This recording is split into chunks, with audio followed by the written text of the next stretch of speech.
Welcome to another invigorating episode of Weekend at Effy's. I have my special guest, Gabriel Michael, a.k.a. Chaynmale, a.k.a. The Grinch, here today to discuss with me the Dynamic Wrestling Association, new forms in wrestling, the changes in wrestling that are coming, and the beautiful magic of live theater.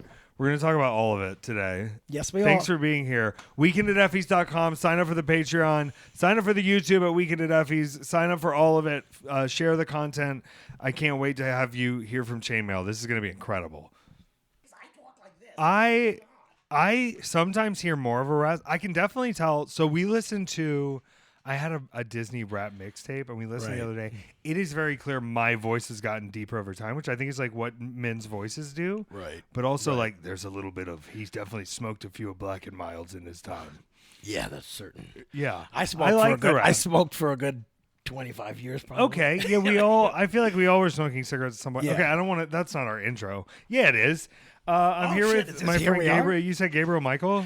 Gabriel Michael, a.k.a. A.k.a. Chaynmale. That is right. Everybody loves me. We're not going to do that all night, are we? Chaynmale is this, number one. Okay, wait. Before we get into Chaynmale, I have to, you made my night. This is, I don't want to get dark right away, but you were running a very good show up in Alpharetta, and I was there for it. And we had already set the date long ago. We'd handled business. We were good. And it happened to be on the day I had to put my dog down. And I showed up to this show, and I go, Chaynmale's dressed as the Grinch. I was. And it warmed me up in a Christmas way that I needed. I brought my friend Luis out there, who he does like tattoos, and he is a sick artist, but he also looks like a cool bodyguard. Like, Right. you know, having a Mexican guy there with face tattoos that walks around with you, Yeah. it's 100% the best thing, because people are like, I don't. Yeah, I talked to him for a minute. He Yeah, seemed he's pretty awesome. cool. He was having a lot of fun. He's always having fun. Yeah. Big wrestling fan. He goes back with me in wrestling to like the early South Georgia days. So for him to come out now and we're just like on a day, he knew my dog. And I'm like, we're just having a wild show at a restaurant tonight. The Grinch is here. Grinch Chaynmale is here. It was Grinchmale, and it was fun. I actually booking the show. Normally, I have a match. I put myself in a match all the time. Right. What are you gonna why do? not? Right. And I'm putting all this work I in. just But went this to a night, show. I did, and I wanted to do something fun like that. Yeah, it's way more fun. And then the kids can go wrestle. I say kids when it's just like people that are not as bruised as me. Right. They're all kids. So I gotta ask you. So you guys go right into it. There is no, hey, welcome here, No. Weekend at Effy's. I'm copying Mark Maron in a lot of things that I do. just So I go just, right through it. you just like, because we've already been talking, and I almost like was putting pins and stuff we were talking about. But I have to express to people, this is just as an introduction, in wrestling and in entertainment, because Right. we're going to talk about, you come from all forms of entertainment. I do. And you run into so many jabronis, right? Yeah. You run into jabroni after jabroni after jabroni. And I remember meeting you at an Atlanta show. Mm-hmm. You were chainmailed up, and you were like, listen, no BS. I'm about to start doing some stuff in Atlanta. I'm about to start booking these crazy shows. I'm doing this stuff. I'm doing weeknight shows. I'm doing shows at cool venues and restaurants. And I'm going, for a second, you go, I have to just assume jabroni. And then it's like, no, immediately. The realist doing everything you say on top of the culture here in Atlanta and in Georgia and in wrestling, I think, and doing some like that, the show that y'all just did with all the cages at the TH Chill. Yep, on Grog Pizza Street. and a slice. Right down the street, huh? Literally right down the street, but a very cool spot in Atlanta to go to where, like, yes, folks, in Atlanta you can get this whatever kind of THC drink that they have there, but you can also get great pizza and shaved Hawaiian ice. Yeah. For the kids. And they got fried ravioli. Forget about it. Who doesn't like a fried ravioli? What are you going to do? It's beautiful. I didn't know they had fried chewy ravioli. stuff. I talked to the guy the last time. They were also, there's a barbershop in there. Well, I let him cut me one time. He was all right. I don't want to But to me, it's the most Atlanta vibe of a place in that area that's sort of like, there's a lot of restaurants and cute places to hang out, but like this is like a hangout spot. There's music happening here. Yeah. There's food. There's cage match wrestling in the back. Cage, yeah. And all 6 matches in a cage. I've come to a place where I'm not used to having the fans come in and out of the locker room. Right. You have to get a comfort. No, like I love it though because the fans are like, oh, we don't want to like get. Well, look we at should everything. be doing better. No, we should be better at that. No. I mean, it should be policed a little bit. You're missing. They're not supposed to I'm be. not attacking on this. No, I know. Because it's not all the time for me anyway. To have that and to build that where it's like, yeah, we're all the way in and we still want to see the show and we still want to participate and just let us go to the bathroom and we'll get through. There's something like really cool community vibe that I feel there that makes it's like fun to be a part of it in Atlanta and have it be such a close show where it's like there's something about Atlanta where like everybody's into a thing and everybody's doing a thing. So when they come to the thing, you don't have to like they don't have to think that like the Nutcracker is not just a person performing. They're okay knowing you're in ballet and you perform at this thing. They're willing to what do they call that? The when you pretend like you're on It's a Small World, like you're riding a ride. Right, when you What am I pretend to be talking? on This one. is like a tenet of pro wrestling. What am I talking about? When you what are they doing? There's a disillusionment, but they're like, what is it called when you're in the zone of the kayfabe? Like you're suspension of disbelief. Thank you. Suspension of disbelief. They're still You're willing drinking to the Kool-Aid? They're still willing to have the suspension of disbelief, Right. while it being, hey, we're all at this cool spot vibe. We all need to share the space, and it's fun. Yeah. I think it's fun. Yeah, I mean, being from a music background and they do music shows there and they have art shows there, it is a cool vibe. And the whole Beltline area is a pretty interesting vibe, diverse group of people all over the place. And constant foot traffic of a lot of foot traffic. Yeah, when the weather's better, it's easier with a little bit more walk up traffic. But we We're had gonna get plenty of we had summer all coming the up. seats taken, and it was freezing cold in there. freezing cold, and I Like got pizza. 45 degrees. And I ran in on the cage match, and then I did just do that main event. I want to talk about, now you also film the shows. You're putting the stuff out. This is under Dynamic Wrestling Association. Yes. Here in DWA. Georgia area, DWA, and I've gotten to work there a few times. But you also are constantly filming stuff in these new fun ways that are like kind of on the cusp. Yeah. And I think about, so Pitar, my co-host here and lovely producer, when they had first like watched wrestling with me on a screen and I was like, come watch wrestling with me, come watch wrestling. And you just kept being like, why is it filmed like this? Why is it shot like this? Why would you not shoot from here? Why would you not shoot from here? And so when I can remember specifically doing the match with Rico where you had that sick corner camera that was this extra angle Yep. that was moving with stuff that was, I don't know, it was very good. Right. And the way it was shot was from angles that are not typical to wrestling. And so I'm like, it does feel like people are coming into wrestling. And this is why I'm so pumped you're here to talk about like, you're using these new techniques, be it a drone, be it weird cage placed cameras. Just drone? Pitar, Like only drone? how would you feel about a drone match? Maybe. Well, the drone shots take it. Because I've edited them. I love the drone shots. They do look good. I think they are better to go to like for the right moment. You could, Yeah, but if it's- you're shooting it with a variety where you can. Right. Where you can go to the corner cage cam. Right. You can go to the top cam. We haven't even talked about the referee camera. Well, that's what I'm getting to is I love had it. this match against Eddie Hendricks, and I don't want to like. I didn't don't mean know to if steal you your know thunder this. there, by the way. I'm trying to put your thunder up my lightning. Me and Eddie Hendricks had a fight for and I forget the name of the King of the championship, South 'cause I didn't- championship. The King of the South That's right. championship. And they were, the referee, Jesse, is shooting with the Ray-Ban Meta glasses, Yeah. shooting the whole match. Yep. And we used those glasses. Well, okay. Eddie Hendricks put the glasses on and started punching me in the face. Yep. Wearing the glasses. I love that. And then beat me up in them. And then I got to see the footage and I was like, Yeah. I started lying and being like, oh, this is AI. Like it didn't, Right. It didn't happen. This is someone prompted this, but that was a lie.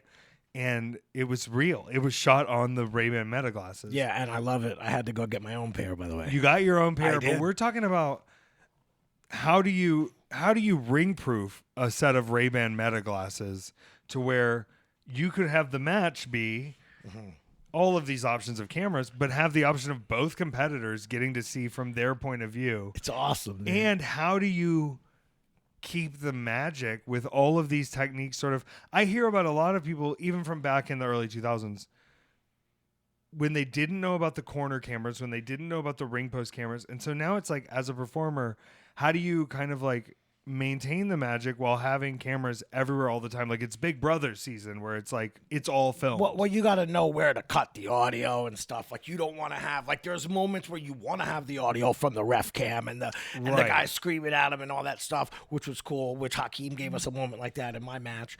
But yeah, I mean, you're going to want to cut it when there's like moments of things that shouldn't be heard by the regular audience, you know? Yeah, but I think also having matter of perspective on, like, I remember seeing a spot where in the main event, it was like they went off into a table. Like, the whole lot of the triple threat went off into a table. Yeah. And I remember thinking, I wish I had a better angle of that from where I was standing, which made me want to go watch the footage back in another way, which then made me want to just strap the camera to those boys and let me see them fall out of the sky. Yeah. Let me feel what they were feeling when they were falling off the side of that cage. Right. Like, sometimes I think doing the fan service of giving them all of this is like, they're going to rewatch it. They're going to go back to it. They're going to explore it in more ways, but also like you have the option to make it. Yeah. And I think also, like, you know, I don't know how it would work into a live match just yet, but like I was telling you earlier, like having, I want to get a shot where I'm taking a 450 for Mr. Danger and I'm looking up and I'm watching him spit. Like, I mean, how cool is that going to be? That's going to be awesome. The rotation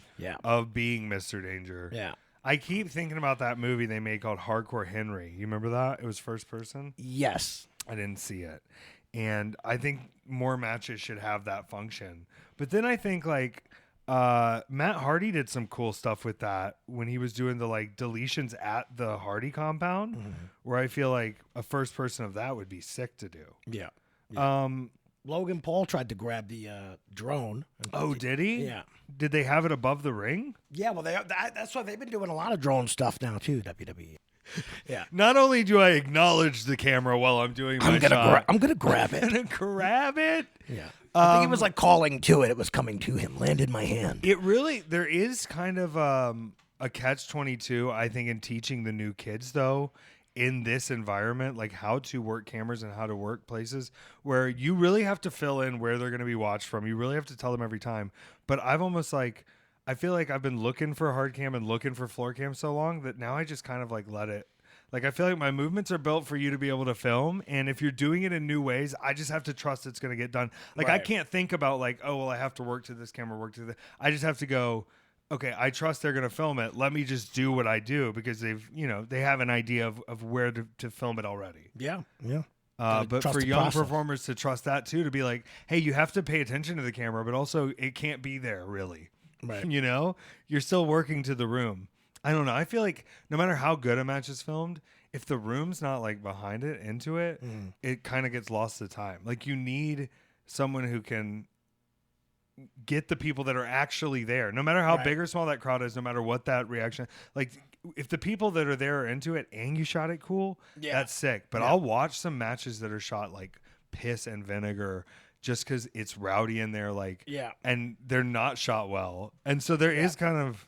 Yeah, I know for myself, like, I want to get the best footage I can because I'm going to be out there doing it as much, and I've been training with a lot of these guys that I book are all people I've become friends with, and I know I want to get the best footage that I possibly can, and like, I want to do it, and I want to like grow it as a business and make money and stuff too, and do all the things that I should be wanting to do it for, but I want to get great content all the time. Yeah, I know that. But it's also like it's kind of building a culture of participation and having it be like when you can give people good content back of them doing stuff too, they're much more willing to participate. They're much more willing to like get excited for stuff because like they want to be able to use the footage for their personal brand and bring their people in. And you want to be able to have those people, if they're going to shine in that, to using your content as well. And I also tend to do like, if I'm editing a match and something's cool and I have 3 great shots of it, I'll do like a replay if there's a spot where I can get all 3 of the shots in because I'm like, well, shit, I mean, it was a great shot, Yeah. You have how many people do you need if it's on the best day to film a show with you? Like, as just their all their it depends. Crews Alexander Tells, who and Jaron that run our production when they do our streaming stuff. Tells is able to do it by himself, or it's easier to do it when Jaron can run it too. They both can do it by themselves. Sometimes having both of them together, or even a third person, makes it a lot easier. And then really you only need a couple camera guys. Actually, really, we have one roaming. Sometimes I bring the drone. I bring my friend who does the drone, and now the ref cam. And, I just wonder, like, you put cameras with a bunch of people on the show in weird ways, and I do, yeah. And you do, but also I'm saying do it even more. I think it's great. Yeah. Like, I was thinking about afterwards, they were kicking my ass in the ring, and I was thinking, I bet people would love to see their perspective of me once again getting pummeled in the ring by a 3-man army with a belt on top of what they. Okay, so they said years ago WWE was going to do like the full 360. It feels like you're in the arena kind of VR cam thing. They had a 360 thing where you could like go back and rewatch it and like shift around in the shot and see everything around it, like when it was going on. With multiple options, like you were participating in where you're watching. No, I mean they had like a 360 camera that filmed it all, so you could like rewatch a moment from every angle of it. Do you think we're that far off from them just like convincing the public that have you seen ABBA Voyage? I've been talking about ABBA Voyage a lot. Okay, ABBA Voyage is this arena in England, and they're building one in New York where ABBA, the holograms of ABBA, play every night. Oh my God! They play a full ABBA like Dancing every Queen. every night, and it's holograms of them, and it's crazy. And everybody who goes, they're like, this is the craziest thing. How long until they're like, you can come see John Cena versus the Macho Man Randy Savage in a cage match this evening at every arena hologram. Yeah, I mean they were already experimenting with bands like System of a Down. I think was going to do a virtual tour where they play in one place and you can have it. You know what I mean? You just have it projected wherever you want. Yeah. I mean, look, they did that thing where didn't they have at Coachella or somewhere where they had like Tupac, a hologram of Tupac is on stage rapping? I don't think they could. That was over a decade ago. Was it? Yeah. We really haven't moved well. I thought we were going to be on Mars by now. But also, if you would have told me like 5 years ago, self-driving cars, I'd be like, no, we're not doing that. There's no way that's going to happen. There's no way that I'm going to walk around the city that I live in and empty see vessels. Nothing but self-driving cars. Right. Okay. Here we are. We saw in a self-driving car just a baby in the back seat, like a 4-year-old. Yeah. Just an empty Waymo with a baby in the back seat. Always looking in to see who's taking those things. Yeah, I want to know. It was just a child. Yeah. Well, like 18 months ago, I was looking into. I got it. We're working it. Where's that turn? I got it. Hey, I've been in the business. It's not in my the biz. Not in my the first biz. time. Not my first Perfect. rodeo. You were saying about these automated cars? No, I was just AI in general. 18 months ago, I was looking for my band to get some like cartoonish style shots. Like, man, I gotta find an animator and looking at people on Fiverr, and all these guys are. Oh, but now you're gonna have an app, and in like 30 seconds, you're a full cartoon doing a full scene that someone else created. The AI? Are you kidding? The thing is, I want the AI to do. I don't want the AI to do the art. I want Furbies to be made by a man. I want the AI to do my dishes. You know what I mean? I think we have but to. that's doomed for failure. That's doomed to backfire. No, we can't be. Yes, systematic. I want to just do chores around the house. You know they're gonna revolt. To do chores. Okay, so going back though, is that too much? Do you think?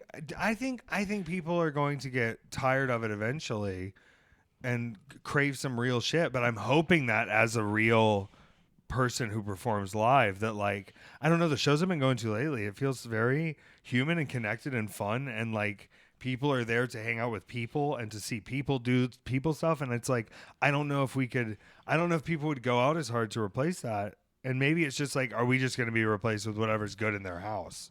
No, I mean, I think we got to get out in the world. I know that people are still going to want to see like live art and entertainment, you think? And plays and bands, because you could, man, the way AI can make a song in 90 seconds blows my mind. I've been doing music a long time and been a part of the whole studio and you know, the whole process of making a record, and I know how much goes into it. And then you could just throw something in and type in a couple, hey, make me a new metal song and make it about sailboats and make it on fire, you know. Yeah. And you got a whole thing in 90 seconds. You have like an entire song, and you're like, what? Like, it kills the novelty of it, though. I think like then when I hear like I've been listening to music that sometimes is like I don't know if everybody's good at the music, but I'm like pumped they made it. Yeah. It's a strange crossroads, and also it's like I think people can tell, but I also was going around like singing stupid AI songs that I heard on TikTok because it's all brain swap. Listen, this sounds like a crazy question. Like, have you talked to a 7 to 9 year old who's on TikTok? We got to do an intervention. Right. The stuff they're running into on their scroll, you can't keep up with that as a parent. Yeah, no, the doom scroll for an 8-year-old. Like, yeah, I don't even know what. Insano. I don't. And you're saying don't give the kid the phone, but it's like the kids are gonna find the phone. We can't explain this anymore. It's a wild time. Okay, do you wanna talk about some weird conspiracy theories? I mean, or do you think we're gonna get too dark here if we get into it? I mean, it depends, how much. Let's keep it. We're softballing them, but you said that and I'm kind of with you because caves are very deep. Right. There's whole worlds down there under the caves, oceans in the caves. There's also a lot of truths hidden right in front of us and things that they do, and you're like the world's elite and people, they like with movies, and they put things in your face that some of these stories had to come from somewhere, right? Like I get it, maybe somebody thought of them, but there's a lot of things that you're talking about. Brendan Fraser, The Journey to the Center of the Earth. Well, maybe not that movie. But not really. I'm not really thinking of that movie in general, but I've just heard theories of, what's presented. Yes. Well, okay. And what they'll let us really know, like documents being hidden, But does that help us, though? Would it be good for me to know that there's like kaiju in an underground cavern system that's inaccessible to me except through some sort of portal? Or is it better like... I know and it's inaccessible to me, or like I don't know, because I think it would scare some people. Well, if they say that the people live to be 800 years old and the Garden of Eden is down there, that wouldn't help anybody. Noah and the Ark. What about that? I don't know. Somebody said before the flood you could live to be 900 years old. Right. Well, supposedly, but I don't know who. Well, if you ever look up this guy, Admiral Byrd. All right, Admiral Byrd. Admiral Byrd was with the Navy. I forgot his name. And they realized that there was like a 14-mile wide hole in Antarctica. Okay. They flew into it. They flew deep into it, and they said they came up across cities and people that they spoke to and all kinds of shit that would just blow your mind. They let him into it, so it felt like like they. Yes, and supposedly he came back with all these stories, and the government was like, "Cool, we're not telling anybody that." Okay, but then they did make. I can think of a few Antarctic, like maybe they're giving us some secrets, right? But also too, like I think that, and I don't remember if this was from that or this was a theory that someone else had off of that, because I see a lot of things scrolling across mine. But it's like I don't think the first UFO sighting was until 1949, which is after they dropped the atomic bomb, and these other people from I feel like if there's from the Atlantis underworld, from the water. I don't know. I'm getting into aliens too here. Okay. Well, yeah. There's a whole bunch of things that are not like. I feel like the first sightings of any of these things could have been coming from underneath us. You know what I mean? Here's what I've learned though. Not much, because I've traveled the world a bunch now. I've seen a bunch of places, and to understand like the scope of how large just our planet is overwhelming. And so I think about the depth of the caves and the depth of the oceans. We just haven't seen everything going on there yet. Right. It doesn't have a real map. And so to kind of discount that, like, maybe us messing around with nuclear bombs pissed off some stuff that was like they were down there doing, like, we were trying to do our own thing and then y'all had to do this and wake us up, and now we got to put you into line. I think Martians holding up presidents is not crazy, but they might be ocean Martians. What about octopus? Supreme intelligent beings equal to us? I mean, it feels like, and they can blend in, they can change, camouflage into their surrounding, like, immediately. That's like, you know what I mean? Like, that's some shape shifting shit right there. One thing I think about that's a harsh truth is say you're an octopus, you have to eat and live and hide and change colors, but you don't have to like pay taxes or insurance or buy outfits or like save for Granny's trip. Right. And does that make us a less efficient species? Are the octopus actually ahead of us by, it seems they can communicate and solve tasks and do things, but we require all of this extra stuff because we gained a little bit of conscientiousness that we think they don't have when in fact they have it, and they went, it's so much easier to not do any of that, y'all. Please calm down. Right.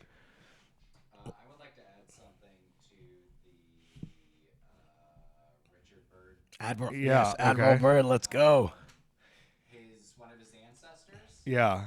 was John Rolfe, who was married to Pocahontas. Wait a second. Hey, okay, there you go. So you're saying all connected continents go back through this lineage, and they were the ones shown the encipherings of the Antarctic people? I mean, he took a whole expedition in there. But did they ever return, or was it like you they can't were go back? No, I believe they returned, and his research and everything, and everything that he told them, Yeah. they buried, and they wouldn't. Whoa. There you go. That's incredible. 1928 to 1930, 1933 to 1934, and 1939 to 1940. Nothing after World War II, mind you. Oh, and then he went later on after World War II. Okay, Yeah, and then which was after when- World War II. Was it when was it? When was the last time he went? So the last tour that he did was 1946 to 47. Yes, that's when all these findings came up, not on the early ones. Oh. No, this is the one in the 46. And he 46. would bring how many boats down to Antarctica? Like what kind of fleet are we talking? Is this a one boat fleet, or is this like we got 4 boats? They flew into a opening into the earth, and they flew and they flew and they flew, and they came across a whole like greenery and like a whole other like another ecosystem, atmosphere. everything. Yes. Ecosystem's good, but okay. So do you think that they're hiding a large portion of underground resources from us or something, or do you think these are separate people? I don't. Like I said, this is just one of the conspiracy theory things that Is this an ancient floods human my secret, or is algorithms this because I clearly alternate? believe in some of There's this a shit. documentary about this that won an Academy Award. There you Wow. go. There it is. Okay, here's my. Do we think like I'm you know how not they going have- to any weird websites to look at it. No, I feel it. stuff. I feel All it. of this Listen. is just like very normie Wikipedia. Like here you go. And I don't want to say that this movie's good, but Alien versus Predator, when they're down there in Antarctica, you know what I'm talking about? Yeah, I tried to watch that movie. Why is there pyramids in all the different places? And They're they all- weren't talking. Right. And why can you not go into? You can't even go through the Grand Canyon all the way through. There's Wait, really? Yeah, I didn't want supposedly there's Egyptian-looking artifacts and shit in there, and I you're like, like well, how did this looking- get here? to. Wait, down in the Grand Canyon. That's what I've heard. I've heard a lot of things too. I'm You just can saying that's a thing. Listen, I can say I saw the Grand Canyon from the top, and then my family was like, "We should go down the Grand Canyon," and I was like, you can't go. "Honestly, no. I'm like not wearing good shoes for that." And isn't it weird that you can't go in Antarctica? They're definitely hiding many secrets in Antarctica. You know, like every country has a treaty. Yeah, but do you think some of the secrets are boring? I believe if any aliens, if there's any alien sightings or UFO sightings that have been happening, I believe that they're not necessarily coming from outer space as we know it. I think that they're coming from the Earth. They're But coming they came up from under. outer space eventually, Maybe- right? Originally, at some point, Maybe. right? Or they were here before us. But didn't all of we come from outer space? Yes. No, because no one Maybe knows. No one can prove it. Any of it. No one. It could We have can't already prove been it's here. not. It could have already So been the whole here. like we're made of stardust is just bullshit. It's just a Disney thing. Oh, you're going all the way back. Oh yeah. I'm just talking about like how, on our little. You have to go all the way back. It's the entire thing. I'm not baking apple pies No, or you whatever. have to. You have to go. Have you ever done the experiment where you sit down and you work backwards to how you existed? No. So you go, I existed, and then you hit your parents, then you keep going, and so you have to hit the Big Bang, and so you just allow yourself to fit within the context of everything. That seems long. Yeah. And Well, the problem is you realize pretty quickly you can't think of that much stuff. Right. So you get to the Big Bang pretty quickly. Oh, well, that's easier. Right. I mean, I love, I saw John Cena do a whole speech about being insignificant and all that. And I was like, that's really cute to like say now. But like, if during his career, he was like, Like, I need him to be a little significant. You can't see Are you talking me. about Mike? Have you seen this clip of Mike Tyson talking to like the 8-year-old girl? Oh my God, dude. I Where they ask him about legacy. Hey, the little girl's like, Mike, what's your legacy gonna be after this fight? And he goes, "There's no such thing as legacy.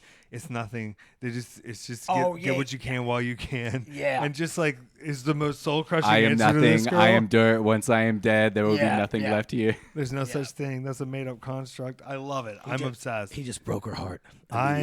One time I did an interview. Allie was like, do an interview with this little kid. And I had just woken up and was feeling kind of crazy. And she was like, who's the best wrestler? Like this is, and the parents are there and it's at a wrestling con. And I went, no one's actually that good of a wrestler. Everything is just a time or place situation to see what actually gets over and connects with people at that given moment. There's rules, but none of it really matters. And sometimes it adheres and sometimes things just get over on their own. So really nothing's good. It just hits at a time when it should. And I go, but it's John Cena. And the dad was just looking at me and Allie was looking at me and I was like, I'm preparing this. You really want to be an interviewer? You want to come out on the scene and be an interviewer? Let me give you a test.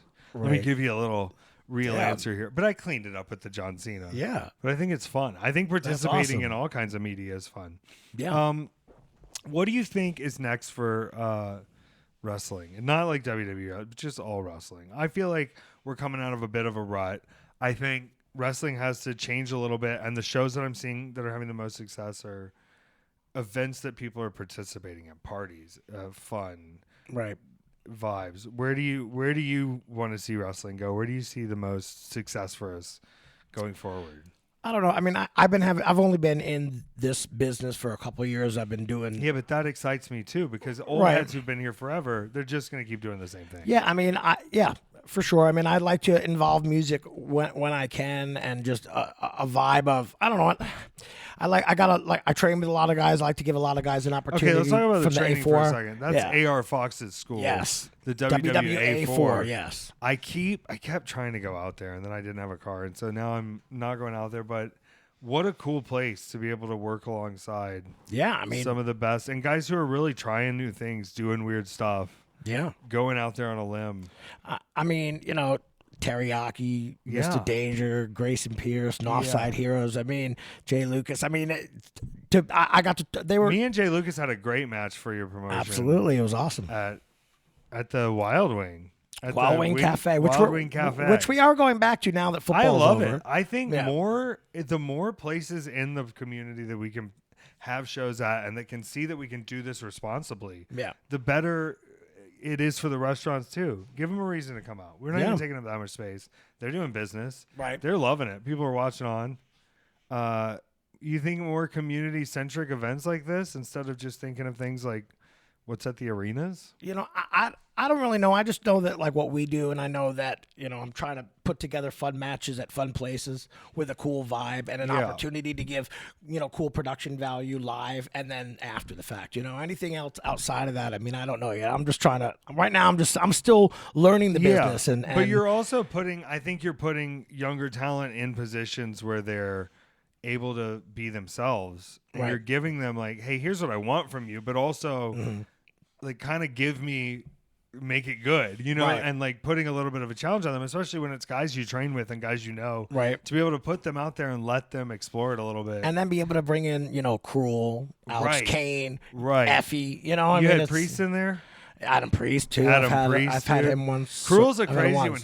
I had Stunt Marshall the other day in here, and I was thinking like between him and Cruel, there's some of the people I've known the longest in wrestling. Yeah, and Stunt was bringing up and Zicky too. Yeah, Zicky from way back. Right? Zicky, I knew Zicky before he got into wrestling, so it was like, oh wow, he came into the wrestling right after kind of we met. Speaking on his own accord. But speaking of Stunt Marshall, somebody should call Dana because I've taken that slap like 4 times. Wait, did he slap you? That's his finishing move now. That arm, dude. Do you see his arm? I've taken it. I've taken that slap 4 times. I didn't want to be weird with him, dude, but like he has this. The slapping arm is like the thickest forearm I've seen. That's the power. I did slap. grip it once, Peter. I did grip it, but and he hasn't been hit yet. That's the thing about wrestling I love when people are like, oh, it's fake, it's trained, it's this, and it is, but also like you get hit in the face, right? sometimes you just get like there's two types of people really, and it's like, can you get hit in the face and keep moving or not? Yeah. I mean, he hit me pretty good on all of them. He definitely he smacked the shit out of lays him in, but he's been also doing that rear neck slap for years, and it's never felt good. Right. No offense to him, but he'll do that. It's like the two fingers on the back of your neck when he does his like little hate. Right. Oh my God. Hate. Yeah, and he's like, and then I'll get the neck, and it's like, oh, right. It's a mess. Okay, so recently I saw you like you did like a Jeff Hardy off the top of the cage. Yes. Onto a bunch of people. What to you is like, what's something you want to do in a wrestling ring that you haven't got to do yet?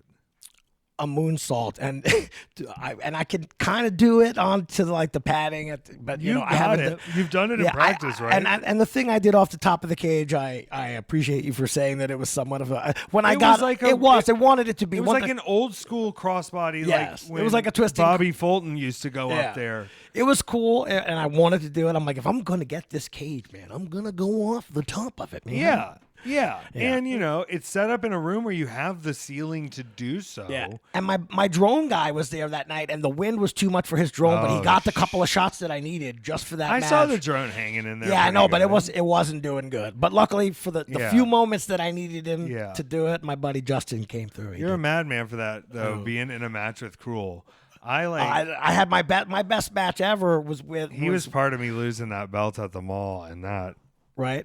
He just is too strong, and he's a freak. Yeah. And I've known him so long that, like, he'll just beat me up. Like, there's no... Right. The brotherhood, like, honor the brotherhood of wrestling. Cruel will beat my ass. And that was when you were on the same show when... I ran in and challenged Eddie Hendricks on that. Right. And that was... hot. I thought it was hot. Yes. Him and Herculon. Yes. Had that cage match. Herculon's been coming up too now, doing a lot of shows on the indies. Yes. Yeah. Herculon Rage. Herculon Rage. Those two together were both. I can tell they kind of have similar training and similar guys they work with, but also they're not used to being in a match with another big boy like them. Right. And so watching them kind of go a little crazy with another big boy always warms the heart. Yeah. It warms my heart. So you're going to be with DWA again when we return to the Wild too. Wild Wing Cafe. Yeah, Alpharetta, Georgia. On the 21st. Yeah, and you know who you're going to be fighting on that show? Who? The young gun, Grayson Pierce. Really? Yeah. This boy, this is my problem too, is like the new Gen Z kids are like, and I can, if I name them for you, you'd be like, all those twinks, they're all flirty, but in a way where they just are to everyone. They're not like whatever's going on. They're not really interested, but they will flirt in a way that will really fuck me up. Right. And I'm sick of it. And I just had a match with a lifeguard where I found out if I cover my eyes with a blindfold, I can't swing that well, but I can't get distracted. Right. So you're going to put me out there in the Wild Wing Cafe smelling the wings. I'm smelling wings. I'm drinking Diet Colas. Right. And this guy's got abs and long, luscious Shawn Michaels 1995 hair. I mean, yeah, and you guys are going to put on a banger. You have to call your sponsor at this point. Who's my sponsor? I don't know. Oh, my gosh. Am I going to have to go to Twinks Anonymous? Yeah. Well, good God, they've attacked and ruined now my life. I also know from checking out a few of your podcasts recently that you like kids, but you don't like, if they're there. Remember you were talking about kids. Clarify this statement. Hold up. What I mean is it's an all ages show at Wild Wing. That's what I mean. When I say like kids, there's going to be kids there. Right. Take it easy, and you're everybody. missing what I'm saying. So, yeah. Listen, Effy works all we'll ages clip shows. Before this, okay? Don't worry about it. Effy works all ages shows, but Effy also works the room I'm in. Now I realize how that came out. Something. It came out horrible. No, I will work the room I'm in. I will work an all ages show if that's what it is. Right. And it's very easy to do that. Me and Superstar Jay Lucas had a very much so violent match. Awesome match. But it was not in any way giving PG-13 even. Effy works clean. Yes. But if Effy doesn't have to work clean, my God, you've unleashed a wild dragon. What have you done? I did like an outdoor show at a brewery recently, not for you, but for someone else, that there were kids there. And guess what? I'm appropriate, and if they're there, I'm not gonna But if ruin they're their short night. enough to get, but if I hear your kid, say it wasn't motherfucker, the Deathmatch Brewery show. No, it was not. Okay. No, if I hear your kid say motherfucker, all bets are off. Right. That little shit kid, Yeah. I know what the fuck goes on when he sneaks away. He's being rowdy. Mom's drunk. She brought him to the wrestling. He might see my ass. Right. Right. But we still adhere by cheeks are funny. Right. Hole is not funny. No. Right. So we're still PG-13 with everything. Yes.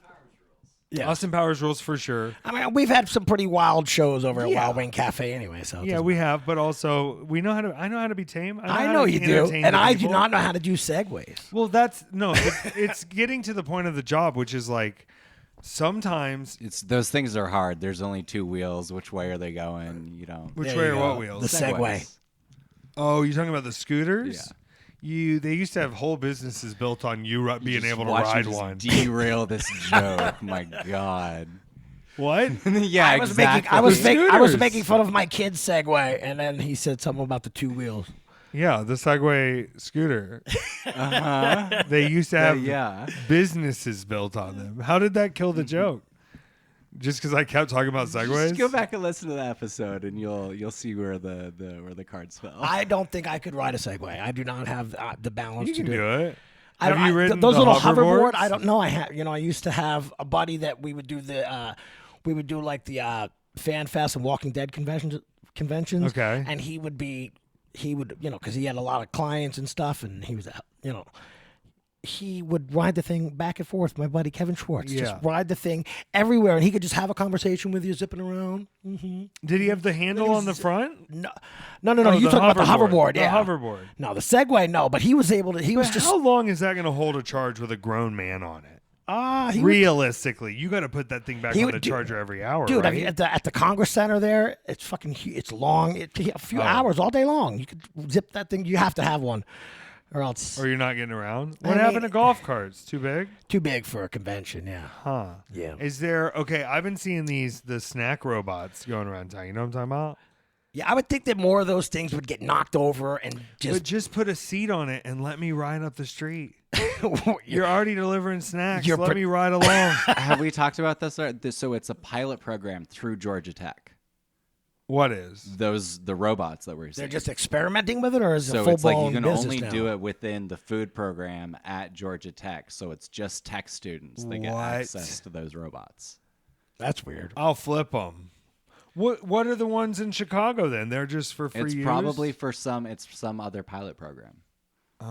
Yeah. So that's the only little robot things that are delivering. So these aren't everywhere. These aren't everywhere, I don't think. I don't like that they have it makes me want to love them. I want to ride on them. They should put a little chair on top and let me ride on it. Well, I mean, are you the snack that's being delivered? Is that what you're saying? No, I'm saying you're already going up the road. Snacks. You're already passing Publix. I think Let this me is ride like the whenever cart. they try to solve the rat problem by going, can we make the rats deliver things? You're trying to ride the metaphorical rat. Yeah, he's already going up the street. Exactly. Well, yeah, okay. Right. He's already riding up the street. He's you don't think it could hold the weight of? Because I saw that baby in a Waymo, and I just kept thinking that thing could have fit on one of those carts way easier and used way less electricity. If you're delivering a 4-year-old, let's be honest about the size of a vehicle you Do they need. really delivered children in? What are you talking about? I don't know. We saw a child just alone in an electric car in a Waymo. Those things don't. What? The robots don't. Like I'm not gonna deal with it because there's already people throwing their kids in like Lyfts and Ubers and But now they're just putting a baby in. Have the alarm in the robot I mean, like, car. at least you're have probably the going, seatbelt okay, on. well, That's the guy's insane. not gonna be weird with my kid. That's 'cause it's a insane. robot. That's It's insane. a robot. And the kids probably have the app on their phone. They probably know. Like, Yeah, go but- just get a ride to your dad's. I'm starting to see the upside of the robo vehicle. So I work at a sex store that has a very bad reputation in town. And so Lyft and Uber drivers don't like to pick up from that 'cause location. they think it's going to be... So what will happen is someone will pick up a ride. They'll be dropping off someone else. So, 5 to 10 minutes will go by while I'm waiting. They'll realize it's where I'm working. They cancel. That's dark time. So if I would have taken the Robo ride, they're not going to. I'm The still robot caught doesn't up on care this that I baby. work I'm at still Robot caught up on the doesn't know. baby. Someone put a baby and just. I mean, it wasn't like a baby, but you know, like you're a baby if you're like under 10 years old. Like I'm not sending you to do, like you could send a 12-year-old to the corner store, I think, to like, hey, go get some snacks, or like you kids want a drink, but you can't like like this was 7 or under 5ish and was just alone in a Waymo. Right. Crazy. But put him in the little basket that's delivering the snacks. I'm fine with that, more so than the Waymo. But aren't you riding the basket with the snacks? I want to, but I'll give it to the kids first if if it's gonna help the kids get home from school. I feel you. You know, like I think it's good to have bus drivers. I don't really like trust humans to drive buses anymore, and I feel bad saying it, but like we just have to accept it. And I think robot buses are the future of children's. You want? I don't Put know. all the kids in with a robot. Lock the door with Bluetooth so they can't run away, and the robot will be in charge of all of the kids. Well, I don't want to sound like even more of a crazy person, but because you mentioned robots, and there's this other guy bouncing around on my algorithm and on all my social media stuff now where he's a time traveler. And this guy's got footage of himself, and it doesn't look AI. Some of it, he goes all the way back to Noah's Ark. Wow. Some of it, and he's filming it on his iPhone? Yes. Because he can go back in time. Well, have you not seen footage of where that one guy in they found like in the 80s, they film him with a VHS and he's got a freaking iPhone 13 in his hand? Yeah, but I mean, I think... Or pictures where there's a guy that's like from the 90s. You want to know if there's time traveling going on, it's the top people in the top spots that are jumping around. That's why you got to think like Miley Cyrus. She might be from an ancient time and they figured out how to move her around. She may have been an ancient princess of another alternate age. Right. They've had to identity swap her throughout time, and she's like an ancient forager that lives beyond the spectrum of time. But I'm saying I don't think regular people are just sneaking in, and once they're time traveling, they're not in full control of the universe. I feel like the jump from being able to time travel to like being a deity sort of form of humanity. What like multi-dimensional or multiversal? Because there's a woman that showed up at an airport one time with an ID from a country or passport from a country that doesn't exist, and then she disappeared into nowhere. They had her in you know what I mean? Well, she might be back on social media. We don't know. No, they say like she was in a room. Oh. And then they went in there. Like, yes, disappeared and vanished. Not like we haven't heard from her in a few weeks. She freaking disappeared and vanished. What? Yes. Google it. And that's like... It's a thing. If we start to unhinge these portals, Peter, we don't know how many wrestling shows we're going to have left. So we got to keep things sort of like, I need things to stay regular so the shows can go on. But I'm ready if they open the portal. Do you think? I mean, I think portals are a thing. Why not? Do you think? When you say the portal, which portal is that, and where is that one going? Well, I'm just going back to the Earth being hollow again. Oh, if I can be so. Yeah, I mean, I definitely think that there's got to be underground cities, and we know what I mean. We already know that in Switzerland they already built enough bunkers to put the entire country's people down there, and they built that on their own. No. Yes, they did. The whole country? Yeah. I think these are false bunkers. I think these are the government tells you to go to this bunker, and then you're done for Look up immediately. Peter, Swiss bunkers, I'm telling you. Is there but listen, I think the Swiss bunkers. How many bunkers? I'm telling you, they said I saw something that it was enough that it could hold a 9 million people. Finding Zillow listings for Swiss bunkers for sale. Ooh, there you go. Swiss chalet. All right, they probably won't tell us about it on the news. No, he's totally right. Yeah, okay. Told you. They are ready. They are ready for the end of the world, and everybody there is going to be safe. Look, if you had World War II happen in your backyard, you would do some shit like this too. Like, yeah, they're ready. We think that we've prepared for whatever it is that's coming down the line. That's coming very quickly. Everyone in Europe already has emergency supplies for a month. In their we have a lot of beans. We do have a lot of beans. We also have rats in our basement. Yeah, well, it's fine. It happened because... Do you have I broke a emergency supplies? No, I do not. Most people don't. All right, well, should we get buckets of that rice with the broccoli and cheddar?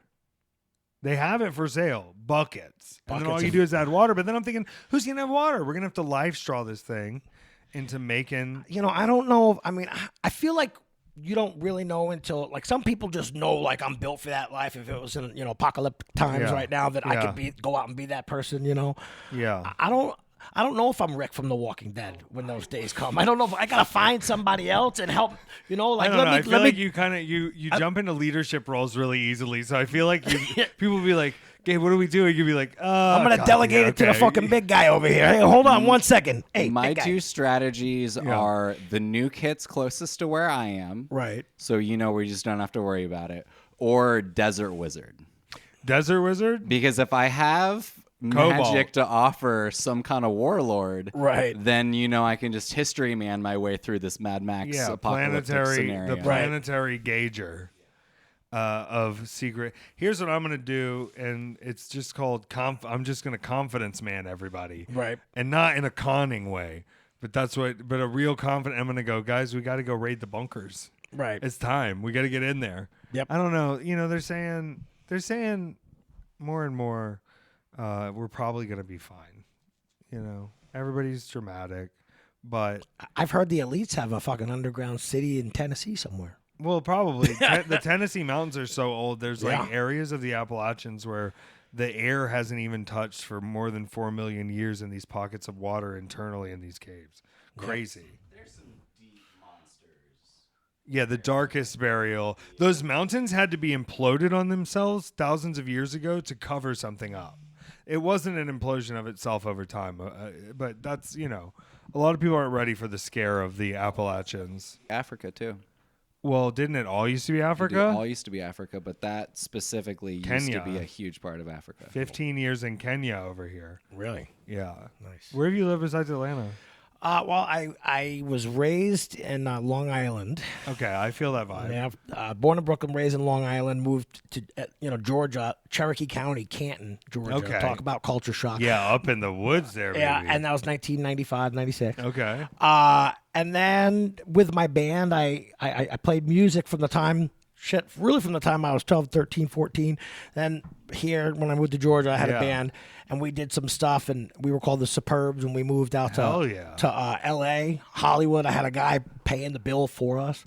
We were doing a bunch of... You got to have a guy. We need a guy. We had a guy.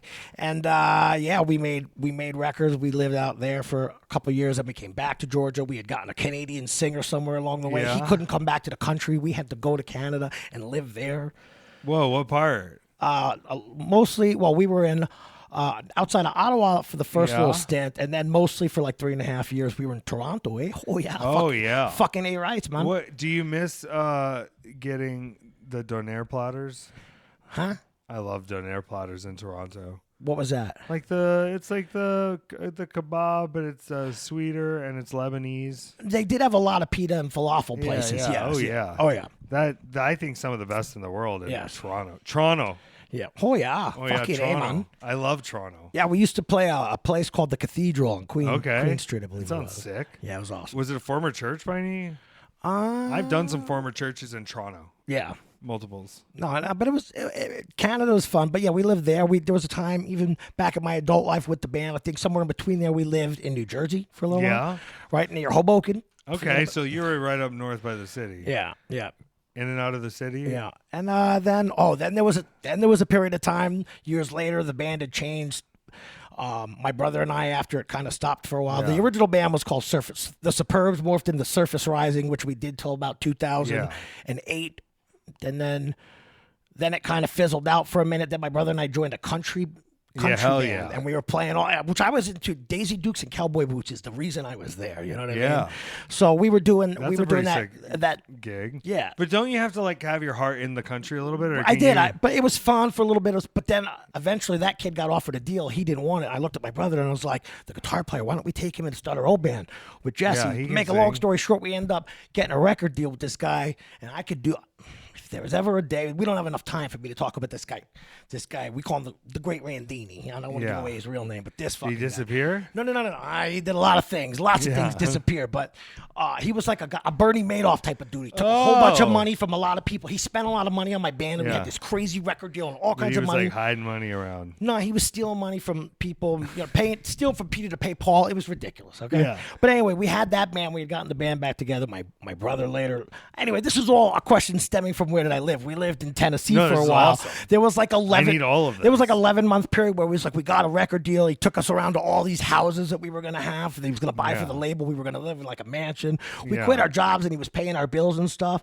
But all the money started to like kind of slow down, and it was being stretched. And it's like, we're all adults. Why am I gonna fucking begging you for? I gotta make a fucking car payment.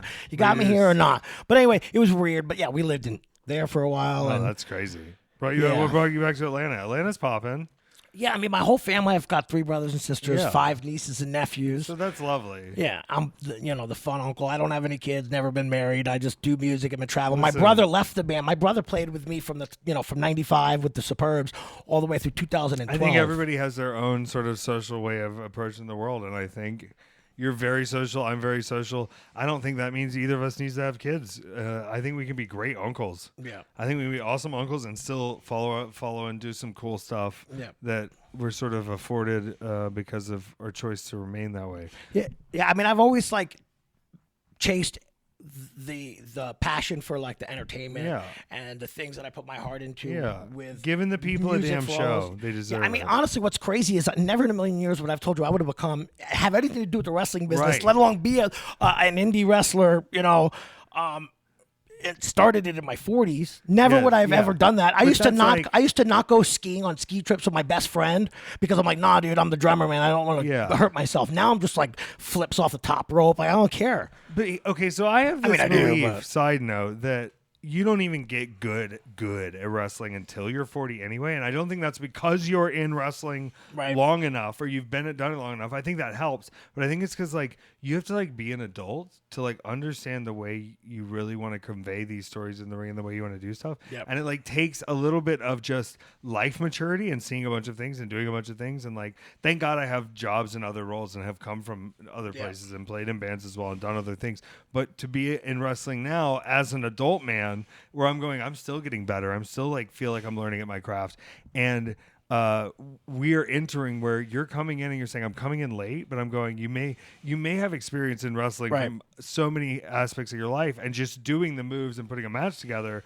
You're learning that, or you're newer to that, but like you're not newer to conveying storytelling. Right. The psychology and getting it across. Storytelling is one thing. The psychology of it is still something that is like blows my mind how intricate it can really be. And I know love it. And I have fun with it now. Like if I can pick something to weave in and out of a story, like to me, I don't know. I'm sure as someone who's done music and done other things, it's just a fun way to like express something. And you can try weird things, and you can like we do it live. Like you just got to give it your all on the take. You know, we don't have time to reset the shot. Right. We're doing everything in one big take. Let's go. We've got 10 minutes of stunt show to pull off. Which to take it back to music, I don't know why this made me just jump to this category too, but we were talking about with the whole AI and all this. There was even so many ways of even like recording music as an art too. Like I love to play on stage. Yeah. But recording, I remember we worked with a producer that we wanted to get, most of the time you get everything completely separate, But we got the meat and potatoes of the whole song all at once. It was like capturing a photo. It was like capturing a moment. Locked in, just recorded. And I have no idea why I just jumped from where we were to where I get it though. But it's like setting that up and doing that and performing that in a way where like, I feel like in wrestling we have everything against us where it's like everyone's match is on the same stage, the same background, under these certain conditions in the same audience, and has to be different every time and has to, convey a particular story. And it's like to go out there with music, you at least have a band you're playing with. But once guys, I think, figure out a little bit in wrestling, like working together and making those moments happen as a squad, you are really kind of playing like a band out there. Right. And for sure. Especially when guys work with their production and work with the guys who are with the cameras and figure everything out as a team, like it always goes so much better. Yeah, I'm always like, dude, especially when being the booker, like there'll be time they're gonna end up doing a spot at one of the shows where he's like, we're gonna go outside and jump off of the fucking garbage can that's next to you. You think maybe you could tell us that? Yeah. Why is my guy just now finding out when you guys are on your way out to climb up a fucking dumpster that now you're gonna do that? We're trying to pull the fucking cables in. Yeah, did they say that? Or they might. I think the coordination of that, like but it puts you ahead a little bit, and especially booking shows, running shows, and kind of jumping in on everything at once. You're crash coursing a lot of things and a lot of experiences where you've been in wrestling a little less time, but like you kind of are figuring it out on a way Yeah. where like it works for you and it's helping other people see it in a different way. And I'm also trying to, you mentioned this earlier, like when I'm booking some of the shows too, like I think about it like from a promoter, from like a music guy, right? If my band is going to play with somebody, right? Or if my band is really big and I got three other bands that want to open up, it's like, are you going to bring some people, right? So sometimes I give some people opportunities that they've got to be able to do it in the ring. But if they can also like draw people too, and they're actually promoting it a lot, and they can bring people to the show, because I want to go to, same thing with my band. I want to go to a place where we're entertaining your clientele, plus we're going to promote it and we're going to bring some people too. But I don't want to be relying on all of it. So some of these venues, or like, we're promoting it, we're bringing in Brimstone, we're bringing in a lot of people, but promoting it within. Tell people too. Exactly. Part of this whole thing is like, and I think sometimes with the brunch, doing these gay brunches, the problem is it's such a big deal for some of these kids that they don't think they have to. Peter, is there any way you can give me any water? Thank you. Cottonmouth over here. The Cottonmouth. We're Thank you very much. It feels like sometimes they don't think they have to promote it because like, oh, it's a big deal that I'm included. Right. And I'm going, no, I'm hiring you because I need you to promote it as well. Right. And it's like, we've got to all continually be promoting what we're doing. Yeah. The goal, I always have to like remind people too, like when you hire Effy, the goal is that whether it's based on using the footage or using something else or through, conversations of knowing other people and through the work and through the matches and through the promotion, that you will recoup your money on me. These kids don't even ever consider any of that. And it's like, the reason you're out here doing a pretend fight is because we have paid people here doing it. Thank you. And we need you to make sure that people are here to see the pretend fight. They don't just know. The assumption that people just know anything, there's so much happening in the world all the time that if you don't have 20 people out there telling people to come to a thing, you're never going to get over to them anyway. There's also so many things for so many people to do, and they could sometimes don't even have to leave their couch. Yeah, I know it sounds crazy like that, but there's so many forms of it. But I'm saying like there's so many forms of entertainment out there that if you really do want people to come to something, you really do have to push them. You got to really talk. You're saying versus just like sitting on their couch and being on Netflix, having video games, having a bong in front of you, having your animals around and your air conditioning, like leaving your house is a risk and a cost. We have to be on them about why it's going to be more fun and worth it to come do it. And it takes, I can't just have like, oh, I announced your name. It's like, no, I need you to like, do you know some people? Right. Like to have fun? Yeah. Sometimes I just go like, you'll see something there that's worth whatever you spend. Yeah. Well, that's why sometimes some of the guys will push me, like I'm trying to get in. I want to gradually get to the bigger venues when I can bring in the people. They're like, oh, we should maybe do this or we should do that, and it's like, hold on, guys. If we don't pull enough fucking people, I got to come up with the money to cover to justify why we're there. Let's fill this place let's get there first, and then we'll move up to the next spot. And we will, because I mean, I think we're continuing to grow, and But I think I've also figured out like it requires the collaboration. Like I want to. You've been hounding me for a while to set up doing a live weekend at Effy's, having us come to a show, having guests be on that show, and I've been very hesitant because I've been like, well, I want to make sure it draws in Atlanta. We have people that listen all over the place, but it's like, will it draw in Atlanta? And it's like, if we can do the collaborations and have someone play some songs and have some guests that will pull a little bit too, but also like have a no ring death match and do a thing. I think we just have to like set it in stone and do it. And I think it would be a big success. Yeah. But I think we have to just jump into it. Make me jump into it. Let's make it happen. Yeah. We're going to make it happen. I got, Look, what is this death stare? I was feeling that from like inside the back of my skull, Peter. What is this?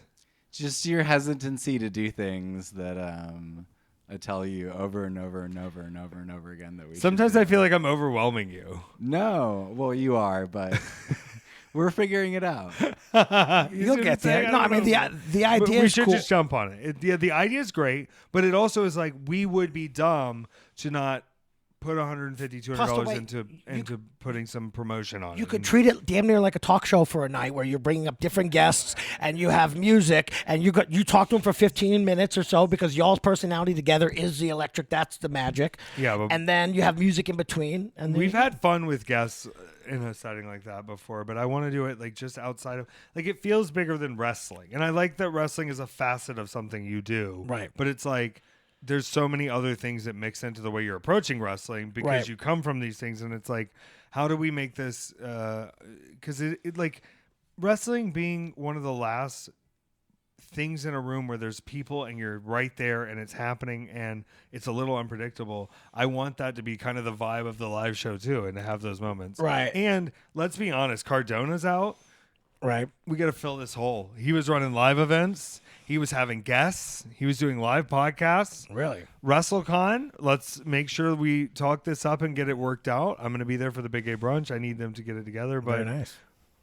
seeing the way Cardona did these shows, he really built a dedicated audience. But it's because the shows were fun. Yeah. And they had weird guests and cool people and fun stuff. So we need to lock something in somewhere and make this happen. Maybe we're going to figure this out. This is good. This is great. Yeah. You came in immediately and were like going to help us set up to look better on camera. Which I didn't want to come across like a dick. Like, no, I love it. Should probably. It goes back to the collaboration thing. I forget that and I don't even bring know these if what people I don't in. even know if what I said was right. Okay. I have been doing. You've listened to the podcast. You much know that we're doing witchy stuff over here. Yeah, we're witches. I have been trying to manifest help specifically for the podcast, and you immediately came in and hit like 3 things that have been weighing heavily on my mind. Right. And so, no, you were a gift. I am so glad that you showed up to do the podcast with us today. Gabriel's a genius, and it's so fun to run stuff by you. But I figured this out. We had this conversation of like, I can't segment off my life anymore, because the more people that I'm connected to are connected to each other, the way better things that happen. Yeah. But I will sometimes segment myself by accident instead of like giving people the ability to combine these connections. And I think you walking in and saying that, I've been trying to just figure out, I don't know what I'm doing. We don't know what we're doing. We're doing our best, and whatever the best choice is that makes Peter's life so much easier setting this up and doing this stuff. And also now, now because I've done video editing and I do a lot of syncing up of video and audio, and I also have done it with my band's music. And but what you told me about the different speeds and having to keep going back and align it, like that's a freaking nightmare. That needs to be number one thing you figure out, because that is just too much of your time that's being wasted. This is great. Look at this. You know what I mean? This kind of stuff. Do we lower this? Do we pull the table back? Can change all that kind of stuff. I love it. Change it all. Can all happen. Like throw it to the that wind. could just happen. Yeah, that could literally happen with pulling it out, doing it. You want to see this camera I got? Huh? You want to see this camera I got? At some point, I definitely do. Yeah. All right, we're gonna get to it. Oh, yeah. I love it. Where can people find you? I think we bring you back again at another time and talk. Yeah, we're a little over an hour. Yeah. I felt it. Like we're right at the juice of it, and people are going to want more from you. Yeah. Dynamic Wrestling Association. You can find them on Facebook, Instagram. Facebook, Instagram, YouTube. Yeah. Dynamic Wrestling Association. Where can they find you? We're going to find Chaynmale. Chaynmale. Chaynmale. At Chaynmale, the absolute G, and everybody loves me. Yeah. I've never really got an opportunity to tell my entire story, but I don't know if I'm ever going to get to tell it in a ring. I don't think so. You don't think you're going to tell it in the ring? No, I don't know if I will. Like, there's like the easiest way is like, who's Chaynmale? It's right. He. It's like, is it a British accent? No, not really. I was left on the doorstep of a medieval theater, right? Oh yeah. And they got that's why it's all like all over the place. Sometimes it's like that, and other times it's like this. You know what I mean? Yeah, you've heard never so really many know. voices. So it's like childhood. all mixed in together, and that was the kind of long and short of it. And then the people at the medieval theater got annoyed with Chaynmale, dropped him off at the doorstep of an R&B singer, who then got inspired by the baby in Chaynmale. He put on Chaynmale and became Blackmail, baby, and Blackmail, and he wore Blackmail, and that's my guy right there. I don't think we can have Blackmail. I think Blackmail's cut from. I'm telling you, I think Blackmail got cut. I have a whole episode called Chaynmale the Band, episode 3. Chaynmale the band. Yes, I have so Chaynmale started before wrestling. What does he do? What is his job? Okay, so the whole Chaynmale. I thought he was just a wrestler. No, dude. I was doing Chaynmale for like a year before I ever even got into wrestling. As like a theatrical event? So my band was getting ready to do a reality TV show. So I had this idea. We're going to be the house band, and we're going to be playing live for all these artists, which I was bringing to the table. Some of them had music. Some of them just hired studio musicians. Some of them were, we were going to remake all their songs and play live with them. I had this idea because a lot of them had personalities, like a reverse Saturday Night Live, where while we have a crowd in a place, watch in between bands setting up, and we have these LED walls, why not play some skits that we pre-filmed, right? Yeah, while you're in between tracks, changing guitars. So they were going to go for the idea. They set us up with a comedy writer that came to my house and met all the band and sat down, and he said, well, what do you guys have? What do you do? And I pulled out a picture of me wearing the chainmail. I was like, well, I got this chainmail, and I do this accent sometimes. And he was like, it's brilliant. You guys, the band is called Chaynmale, and your name is Chaynmale, and you're a cocky lead singer. Wow. And everyone in the band had my guitar player, his name was Mayamo. His name was Luis Alejandro Fernando Jimenez, but Chaynmale couldn't say his name. He thought it was Mayamo. He's like, hello, Mayamo. Like, my name is. My name is. Because he would say, my name is. There's lore to Chaynmale. There's a lot of it, but I don't think I could tell all of it because it would be too much. So I have to have a dumbed down version where Chaynmale is a rapper and a rock star and an actor. I think Chaynmale should be an executioner. Whoa, wait. I think he should show up. That's dark. I think Chaynmale is back. Well, the season finale of what we were going to film with Chaynmale, I was going to ride it on a Clydesdale because did you know I grew up riding horses? My mom was a dressage trainer. What? Yeah, I also grew up riding horses, and I wanted to ride a frickin' Clydesdale into this spot where I was going to get off and play a song with Chaynmale. I swear to God, that was going to happen. That was a plan. I saw Manders try to do a horse spot one time, and horses don't always agree with you. Well, riding a Clydesdale is not a normal thing, mind you. Let me just point that out. They're Those big, are like the right? Budweiser. Yes, I've never ridden a Clydesdale. I've ridden many other horses, but not Clydesdale. Let me just go. Budweiser horses, right? But there are some. That's why I said it would be hilarious if I could find one that is rideable, because there are some that you can ride. But like they the have cops to be will trained ride from birth for that. Well, the cops, like in New York City, the police will ride on but Clydesdales. those are fascist horses. I don't agree with those horses. Probably I want so. kind-hearted, like heroin rehab horses. Mom Dami said he's getting rid of the police. The police horses? Yeah. Who was screaming about get rid of the horses in the park? Get rid of the horses in the carriage park? That might be what I'm talking about. Oh, okay. No, but he is. But they're getting rid of some horses. But some celeb was yelling about he has to get rid of the horses in the park. Yeah, it was on Subway Talk, I'm pretty sure. Oh, okay, good. Yeah. I don't know. I know what you're talking about. Yeah, it's fine. Yeah. I like horses, though. If they're being fucked up. I'm reading a book about park. horses right now. What's it They're called? getting fucked up. What do you mean? Like, they say they shouldn't have to carry people on carriages all day. Like, Okay, that's too much free work. Okay, well, first of all, Yeah. I know that anyone who's like, the horse doesn't, how do you know the horse wants to be ridden and all this stuff? Like, I grew up around horses and horses that were trained and this, that. They want to like, be ridden? Well, yes, there are horses that are like. I don't think they want to do labor. But the people that own the horses normally don't like overwork them because they're unless they're mistreating them. These horses are overworked in the parks. I mean, they're also probably fed great and they probably live good. If they don't, then that's fucking shame on them. I think people also are worried about the poop everywhere because the horses do be taking fat dumps. They do, but within like a few days, like it's just like fertilizer. It's like not like dog shit. It's not like dog shit.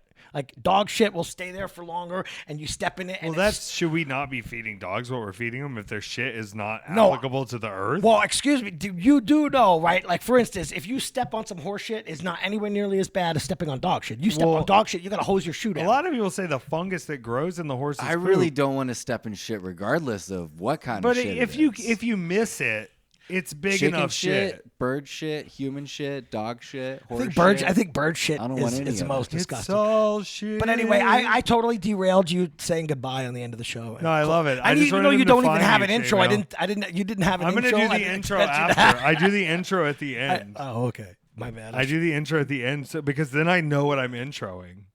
And then I know. Weekend@Peace.com. The people on the Patreon are going to get this episode way early, and then this will come out in a little while on the main feed for people, and they'll have clips of us. I'm doing like a quick little recap in my mind to make sure I didn't make anybody else. That's why we have Pete stupid. Pete Tar is going to be perfect. No, I'm saying if I made anyone look stupid if I said anything. But now you have to recommend more guests. It's like a chain. It's like a Chaynmale. Yeah. Yeah. So we're gonna figure that out. Thank you, Chaynmale, for being on the show. Yeah. And at Chaynmale. Yes. CHAYNMALE. Yeah, Chaynmale. Chaynmale. Like a male. Yes. Like not the male. But it is like male, MAIL. Chaynmale is what I wear. Well, that's but you're Chaynmale. I'm Chaynmale. Because you're the male. And everybody loves me. Yeah. And everybody. I like when you're the Grinch. I'll be honest. Grinchmale. Okay, Yes. I'm gonna do the intro.